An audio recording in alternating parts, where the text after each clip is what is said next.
कोई हंस रहा है, कोई हंस रहा है, कोई रो रहा है। दुनिया के मालिक क्या हो रहा है।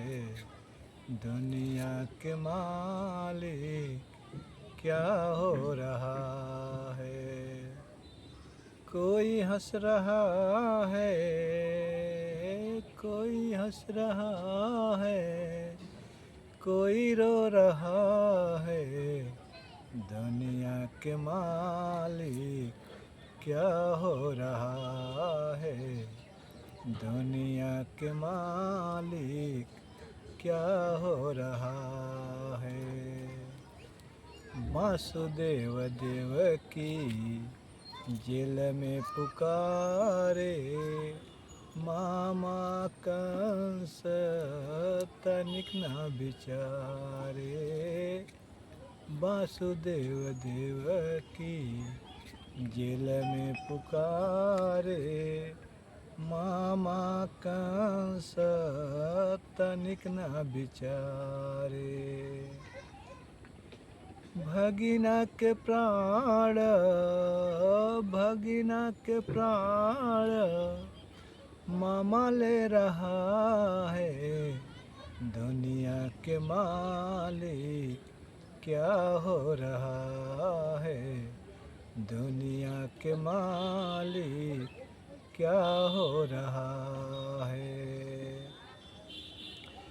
पांचों पांडव जुआ में हारे, भाई दुर्योधन तनिक न बिचारे। पांचों पांडव जुआ में हारे, भाई दुर्योधन तनिक न बिचारे। पांचों पांडव जुआ में हारे, भाई दुर्योधन तनिक न बिचारे। पापी दुशासन, पापी दुशासन चिरे खींच रहा है। दुनिया के मालिक क्या हो रहा है। दुनिया के मालिक क्या हो रहा है। कोई रो रहा है, कोई रो रहा है, कोई हंस रहा है। दुनिया के मालिक क्या हो रहा है। दुनिया के मालिक क्या हो रहा है। प्रेम से बोलिए श्री सीताराम महाराज की जय। कृष्ण कन्हैया लाल की जय। भक्त वत्सल भगवान की जय। आइए,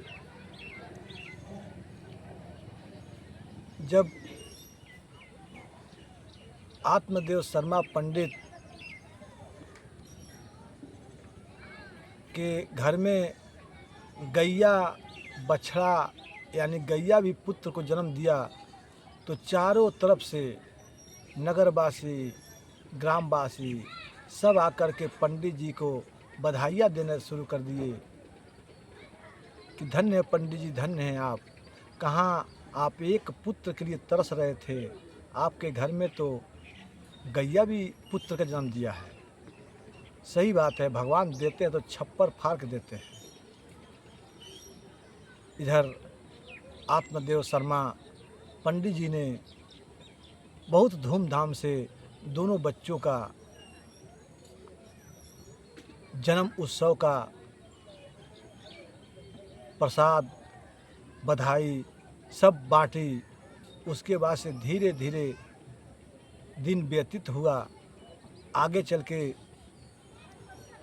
आत्मदेव शर्मा जब दोनों पुत्र लगभग साल भर के हो चुके थे, तो एक दिन आत्मदेव जी का विचार हुआ कि क्यों नहीं अपने दोनों बालकों का नामकरण कर दिया जाए। ऐसा विचार करके आत्मदेव जी अपने पुस्तकों को निकाला, यानी पतरा से देख करके सोचा कि नामकरण करो। तब तक उनकी पत्नी जो थी धुंधुली, वो धुंधुली जी ने आके खड़ी हो गई। बा महाराज, 9 महीना कष्ट मैं ढोई हूँ, 9 महीना बालक को मैंने अपने पेट में रख करके ढोया है, और नामकरण आप करेंगे? मेरा पुत्र है तो नामकरण मैं ही करूँगी। जब इस भाव से धुंधुली ने बोली तो आत्मदेव शर्मा पंडित जी ने कहा कि ठीक है बेटी देवी, आप में, तुम्हारे में हमारे में कोई अंतर नहीं है। तुम पत्नी मैं पति, और हम दोनों का ये पुत्र है। अथवा हमारे जगह पर तुम भी नामकरण कर दो, उससे क्या होगा? हम ब्राह्मण हैं, तुम ब्राह्मणी हो। हम नाम रखें, तुम नाम रखो, कोई दिक्कत नहीं है। तुम्हारा यही इच्छा है तो तू ही अपने बालक का नामकरण संस्कार कर दे। धुंधली बोली कि सुनिए महाराज, मेरी नाम धुंधुली है, हमारी नाम धुंधुली है, तो मेरा पुत्र का, मेरे बालक का नाम धुंधकारी होना चाहिए। यह सुन करके पंडित जी ने थोड़ा नाम के प्रभाव से चिंतित तो हो गए, लेकिन कुछ बोले नहीं। बोले ठीक है देवी, जैसी तुम्हारी मर्जी, तुम्हारा यही इच्छा है कि तुम धुंधली और तुम्हारा पुत्र का नाम धुंधकारी हो, तो ऐसा ही सही। जब गौकरण जी का नंबर आया कि गौकरण कि इनका क्या नाम लिया रखा जाए, तो धुंधुली बोली कि आपके पुत्र जो गौ का है वो आप अपने हिसाब से नामकरण रख दीजिए, मैं अपने पुत्र को नामकरण रख दिया। बोले ठीक है। पंडित जी ने जब पत्रा से देखा तो उसमें स्पष्ट लिखा था, गौ के तन से उत्पन्न होने वाले बालक का उसका नाम रखे उन्होंने वेद शास्त्रों के हिसाब से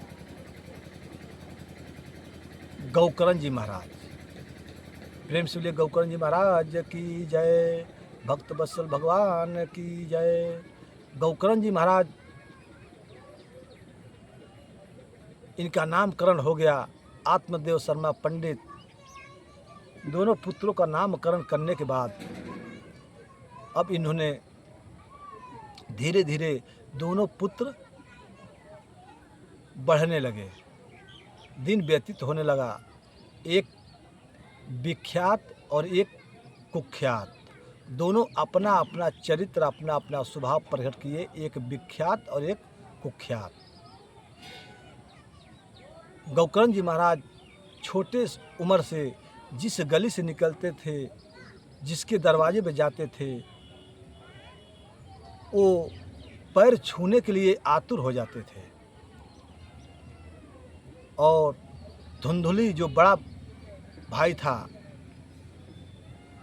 धुंधुली का पुत्र बेटा यानी धुंधकारी जिस मार्ग से जाता था, जिधर जाता था उधर मानो कि टाटी भी लग जाती थी, दीवार भी लग जाता था, हर कोई अपने अपने घर का फाटक बंद कर देता था।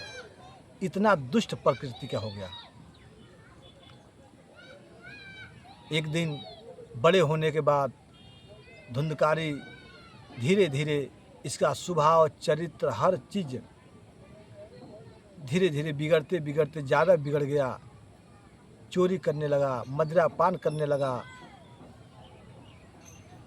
एक दिन आत्मदेव शर्मा पंडित जी ने एकांत पाकर के धुंधकारी को समझाने का चेष्टा किया कि बेटा, तुम ब्राह्मण हो, पंडित घराने का हो, पंडित का बालक हो, और तुम्हें पता है बेटा कि मैं कितना मत्था टेका, कहाँ कहाँ मत्था टेका तो मैंने तुमको पाया, और तुम ब्राह्मण पुत्र होकर के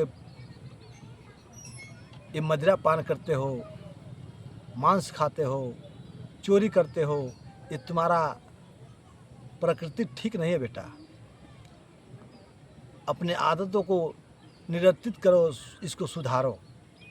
इतना सुना धुंधकारी तो डांट करके बोला कि अय पिताश्री, आप बूढ़े हो गए हैं, आपकी मति बुद्धि हो गई है, इसलिए आप चुपचाप रहिए, मैं जो करता हूँ वो ठीक करता हूँ।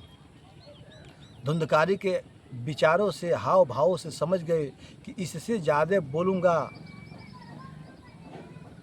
तो ये हमको अहित कर सकता है, यानी अपमान कर सकता है। आत्मदेव पंडित जी ने बहुत पश्चाताप के साथ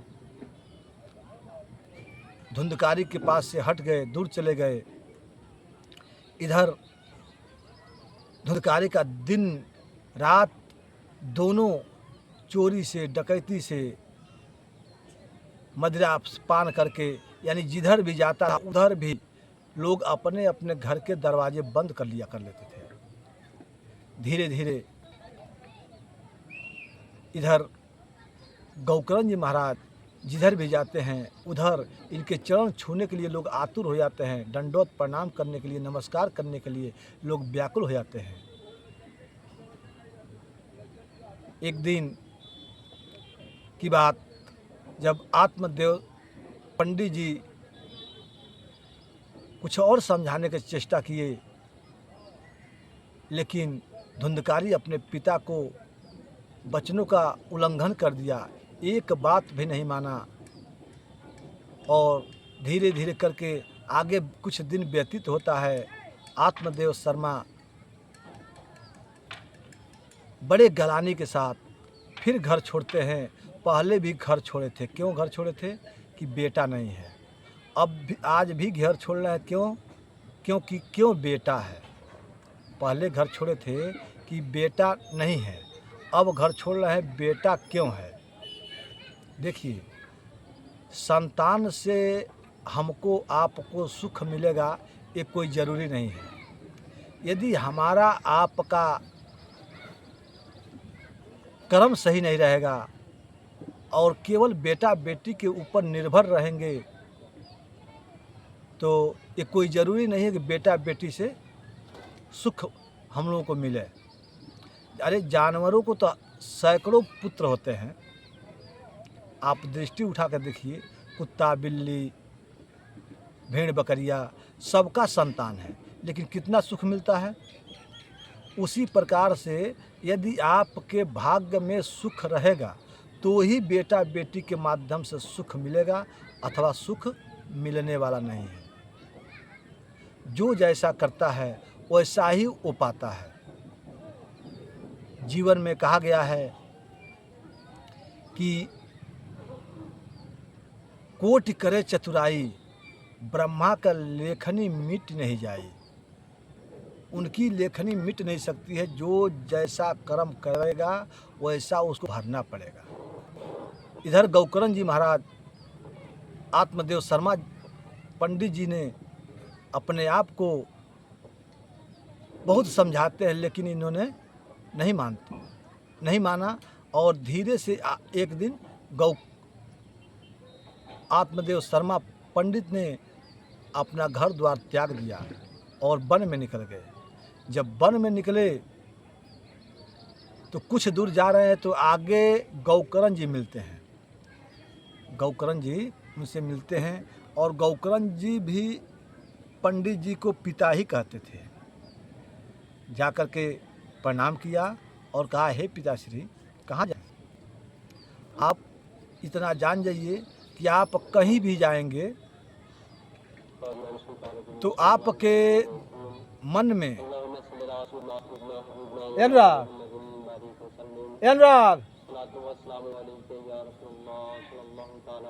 आपके प्रेम से सतगुरु भगवान की जय, भक्त वत्सल भगवान की जय।